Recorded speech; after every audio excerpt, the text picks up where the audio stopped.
നമസ്കാരം. 2024 ഉത്രം നക്ഷത്രക്കാർക്ക് 2 രാശിയിലും പെടുന്ന ഉത്രം നക്ഷത്രക്കാരാണ്. ചിങ്ങം രാശിയിലും കന്നി രാശിയിലും പെടുന്ന ഉത്രം നക്ഷത്രക്കാർക്ക് എങ്ങനെയൊക്കെയാണ് ഗുണദോഷ സമ്മിശ്ര ഫലങ്ങൾ ഉണ്ടാകുന്നത് എന്ന് നമുക്ക് നോക്കാം. പൊതുവിൽ 2023 കന്നി രാശിയിൽപ്പെടുന്നവർക്ക് ഏതാണ്ട് നല്ല ഒരു നേട്ടങ്ങളായിരുന്നു എന്നാണ് പൊതുവിൽ എല്ലാവരും പറഞ്ഞിരുന്നത്. എങ്കിലും ചില ആളുകളുമായിട്ട് സംസാരിച്ചപ്പോൾ അവർ പറഞ്ഞിട്ടുള്ളത് ഈ പറയുന്ന നേട്ടങ്ങളൊന്നും ഞങ്ങൾക്ക് കിട്ടിയിട്ടില്ല എന്നുള്ളതാണ്. അതിന് പല കാരണങ്ങളുണ്ടാകാം. ഒന്ന്, ഗോചരവശാൽ നിങ്ങൾക്ക് അനുഭവയോഗ്യമാകുന്ന കാര്യങ്ങൾ കിട്ടുന്നില്ല എന്ന് വരുമ്പോൾ ഒന്നുകിൽ കുടുംബദോഷങ്ങളോ പരദേവതാപ്രീതികളോ അല്ലെങ്കിൽ ജാതകത്തിലുണ്ടാകുന്ന എന്തെങ്കിലും ഏറ്റക്കുറച്ചിലുകളൊക്കെ ആവാം. അപ്പോൾ പിന്നെ അതിനുകൂടെ പരിഹാരങ്ങൾ ചെയ്തിരുന്നെങ്കിൽ തീർച്ചയായിട്ടും നിങ്ങൾക്ക് ഈ ഒരു ദോഷങ്ങളെല്ലാം മാറിയിരുന്നേനെ.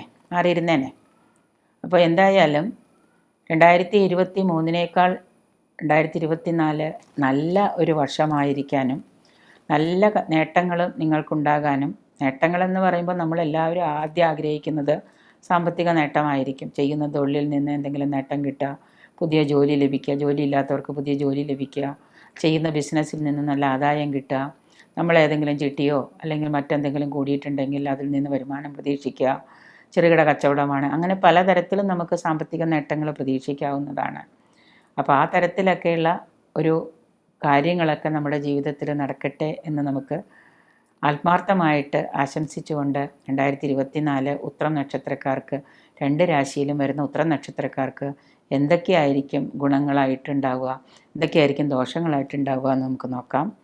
കന്നിക്കൂറിൽപ്പെട്ട ഉത്ര നക്ഷത്രക്കാർക്ക് ചെറിയ തോതിൽ ദോഷങ്ങൾക്ക് സാധ്യതകൾ കാണുന്നുണ്ട്. ആരോഗ്യനില പൊതുവെ തൃപ്തികരമായിരിക്കും 2 രാശിക്കാർക്കും. എങ്കിലും ചില അസുഖങ്ങൾക്ക് ചികിത്സയിലിരിക്കുന്ന ആളുകൾ കുറച്ച് നല്ല ചികിത്സ, വിദഗ്ധ ഡോക്ടർമാരെയും നല്ല വിദഗ്ധ ചികിത്സയ്ക്കൊക്കെ പോകുന്നത് നന്നായിരിക്കും. കാരണം ആരോഗ്യനില കുറച്ചുകൂടെ തൃപ്തികരമാവാനായിട്ട് അങ്ങനെ ചെയ്യുന്നത് ഉചിതമായിരിക്കും. കുടുംബത്തിൽ നേരത്തെ ഉണ്ടായിരുന്ന കലഹങ്ങൾ, ഭാര്യയും ഭർത്താവുമായിട്ടാണെങ്കിലും സന്താനങ്ങളുമായിട്ടുണ്ടായിരുന്ന അഭിപ്രായ വ്യത്യാസങ്ങളൊക്കെ ആണെങ്കിലും അതൊക്കെ മാറി, കലഹങ്ങളൊക്കെ മാറി നിങ്ങൾക്ക് മനഃശാന്തിയും സമാധാനവും ഒക്കെ കുടുംബത്തിൽ കൈവരിക്കാൻ കഴിയുന്നതാണ്. ചില ഭാര്യയും ഭർത്താവും തമ്മിലുള്ള ദാമ്പത്യ കേസുകൾ, കുടുംബ കോടതി വരെ എത്തിയിട്ടുള്ള ചില കേസുകൾ രമ്യതയിൽ സംസാരിച്ച് നിങ്ങൾക്ക് അതിൽ നിന്ന് പിന്മാറാനൊക്കെ സാധിക്കുന്നതാണ്. ഒന്ന്, മനസ്സിലൊരു വിട്ടുവീഴ്ച ചെയ്താൽ, മനസ്സിനാണ് വിട്ടുവീഴ്ച ചെയ്യേണ്ടത്, അങ്ങനെ ചെയ്തു കഴിഞ്ഞാൽ നിങ്ങളുടെ കുടുംബജീവിതമൊക്കെ നിങ്ങൾക്ക് തിരിച്ച് പിടിക്കാനാകുന്ന ഒരു കാലഘട്ടവും കൂടിയാണ് ഈ വരുന്ന 2024 എന്ന് പറയുന്ന ഒരു വർഷം. നേരത്തെ നിങ്ങൾ തുടങ്ങി വച്ചിട്ടുള്ളതായിട്ടുള്ള പ്രവൃത്തികൾ, കർമ്മരംഗത്ത് തുടങ്ങി വച്ചിട്ടുള്ളതായിട്ടുള്ള പ്രവൃത്തികളൊക്കെ പൂർണ്ണതയിലെത്തിക്കാനൊക്കെ ആയിട്ട് ഈ ഒരു വർഷം നിങ്ങൾക്ക് സാധ്യമാകുന്നതാണ്. പണത്തിൻ്റെ കുറവ് കൊണ്ടോ മറ്റുള്ള സഹായങ്ങൾ കൊണ്ടോ ഒക്കെ നമ്മൾ തുടങ്ങി വച്ചിട്ട് നിർത്തി വച്ചിട്ടുള്ളതായ കാര്യങ്ങളുണ്ടെങ്കിൽ മുന്നോട്ട് അത് കൊണ്ടുപോകുന്നതിന് നിങ്ങൾക്ക് ഈ ഒരു വർഷം പല കാര്യങ്ങളും സാഹചര്യങ്ങളും മുന്നിൽ തെളിയുന്നതാണ്. പങ്കാളിത്ത കച്ചവടത്തിൽ നല്ല ആദായമൊക്കെ നിങ്ങൾക്ക് ഈ വർഷം ഉണ്ടാകുന്നതാണ്. യുവജനങ്ങളുടെ വിവാഹ കാര്യങ്ങളൊക്കെ തീരുമാനമാകുകയും യുവജനങ്ങളുടെ വിവാഹമൊക്കെ നടക്കുകയൊക്കെ ചെയ്യും. ഇതുവരെ വിവാഹം നടക്കാതിരുന്നവരുടെ വിവാഹമൊക്കെ നടക്കും. കർമ്മരംഗത്ത് പല അസ്വസ്ഥതകളും മൂലം കർമ്മരംഗം നിങ്ങൾക്ക് വല്ലാതെ ഒരു ബുദ്ധിമുട്ടുണ്ടാക്കിക്കുന്നതും, നിങ്ങൾ തൊഴിൽ ചെയ്യുന്ന തൊഴിൽശാലകളിലൊക്കെ നിങ്ങൾക്ക് ബുദ്ധിമുട്ടുകളൊക്കെ നേരിടേണ്ടി വരുന്നതും, സഹപ്രവർത്തകരുമായിട്ടും സുഹൃത്തുക്കളുമായിട്ടും ബന്ധുമിത്രാദികളുമായിട്ടൊക്കെ ഒരു വല്ലാത്ത അസ്വാരസ്യങ്ങളൊക്കെ നിങ്ങൾക്ക് ഉണ്ടാകുന്നതാണ്. അതൊക്കെ ഇല്ലാതിരിക്കാനായിട്ട് മനസ്സിനൊക്കെ നല്ല ഒരു ബലമുറപ്പൊക്കെ കൊടുക്കുക, നല്ല ആത്മബലമൊക്കെ നൽകുക മനസ്സിന്. എന്നിട്ട് എല്ലാവരുമായിട്ട് സൗഹൃദത്തിൽ കഴിയാനായിട്ട് ശ്രമിക്കുന്നത് നിങ്ങളുടെ മനഃശാന്തിക്ക് വളരെ ഉത്തമമായിരിക്കും. ജീവിതശൈലി രോഗങ്ങൾ, അതുപോലെ ഷുഗർ, പ്രഷർ, അങ്ങനെയുള്ള ജീവിതശൈലി രോഗങ്ങൾ ഒക്കെ ഉള്ളവർ, കൊളസ്ട്രോളൊക്കെ ഉള്ള അങ്ങനെയുള്ള രോഗങ്ങളൊക്കെ ഉള്ളവർ അതിനെയൊക്കെ ചികിത്സകളൊക്കെ നോക്കാം. മരുന്ന് കഴിക്കുന്നവർ യഥാസമയത്ത് ചികിത്സകളൊക്കെ ഉപയോഗപ്രദമാകുന്ന രീതിയിൽ അത് ഉപയോഗിക്കാം. സാമ്പത്തിക നില പൊതുവെ തൃപ്തികരമായി തന്നെ വർഷമധ്യത്തോടു കൂടി ഉണ്ടാകുന്നതാണ്. സന്താനങ്ങളെ കാത്തിരിക്കുന്നവർക്ക് ചികിത്സയുമായിട്ട് ബന്ധപ്പെട്ടും പ്രാർത്ഥനയുമായിട്ടൊക്കെ ബന്ധപ്പെട്ട് കുട്ടികൾ വേണമെന്ന് ആഗ്രഹിച്ചതുവരെ കാത്തിരുന്നവർക്ക് തീർച്ചയായിട്ടും ഒരു സന്താന ഭാഗ്യം കൈവരിക്കാൻ കഴിയുന്നതാണ്. അതിനുള്ള അവസരങ്ങളൊക്കെ വന്നു ചേരും.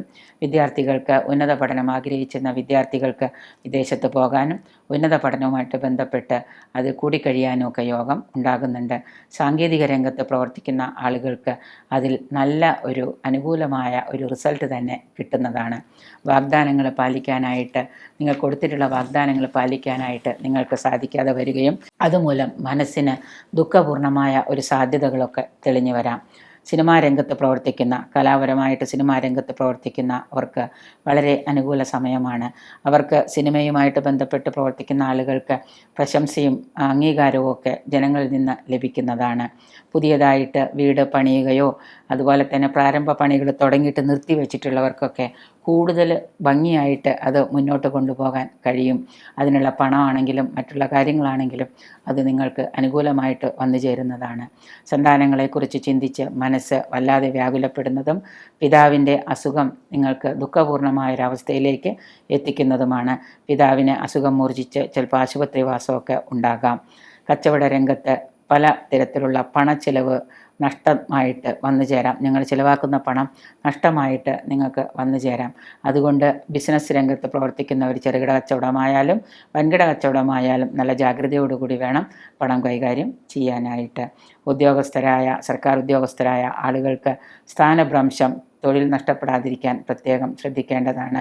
നിങ്ങളുടെ ചില പ്രവൃത്തിയിലെ വൈകൃതങ്ങൾ മൂലം സ്ഥാനഭ്രംശം, അതായത് തൊഴിൽ നഷ്ടപ്പെടുക, സസ്പെൻഷൻ, ഇങ്ങനെയുള്ള കാര്യങ്ങളൊക്കെ ഉണ്ടാകാം. വീട് വിട്ട് താമസിക്കേണ്ടതായിട്ടും സ്വന്തം വീട് വിട്ട് അന്യഗ്രഹങ്ങളിലൊക്കെ വസിക്കേണ്ടതായിട്ടുള്ള കാലവും കൂടി വന്നു ചേരുന്നുണ്ട്. അതുകൊണ്ട് തന്നെ കൂടുതൽ ഗുണാധിക്യത്തിനും ദോഷപരിഹാരമായിട്ട്, ദോഷങ്ങൾ മാറിയിരിക്കുന്നതിനുമായിട്ട് തിങ്കളാഴ്ച ദിവസം മഹാദേവ ക്ഷേത്ര ദർശനം നടത്തുക. മഹാദേവന് ജലധാര അല്ലെങ്കിൽ ക്ഷീരധാര വഴിപാടായിട്ട് നടത്തുക. പക്കപ്പിറന്നാളുകളിൽ കൂവളമാല, വില്വപത്രാദി അർച്ചന നടത്തുന്നതും അതുപോലെ തന്നെ വീട്ടിലിരുന്നു കൊണ്ട് മഹാലക്ഷ്മി ജപവും അല്ലെങ്കിൽ മഹാലക്ഷ്മി പൂജയൊക്കെ ചെയ്യുന്നതൊക്കെ നിങ്ങളുടെ ധനസ്രോതസ്സ് കൂട്ടുന്നതിന് ഉത്തമമായിരിക്കും. എല്ലാം കൊണ്ടും 2024 എന്ന് പറയുന്നത് നിങ്ങൾക്ക് ഒരു നല്ല വർഷമായിരിക്കട്ടെ എന്ന് ആശംസിക്കുന്നു.